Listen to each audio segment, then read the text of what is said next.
ఎవ్వరికి ఏమీ కాని ఏకాకినై ఉన్నా నా పేరు ఇన్నాళ్ళు ఒంటరి సున్నా.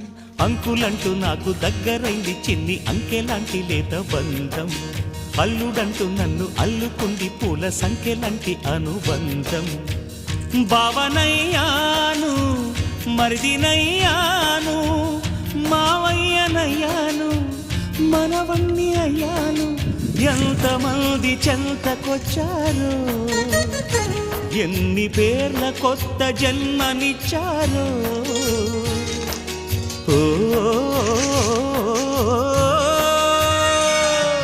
తీరిపోని రుణమందుకున్నా ఇంతకన్నా ధనముండదన్నా మును పెరుగని అనుభవమని మై మరపున ఉన్నా. నోరార పిలిచినా పలకని వాడినా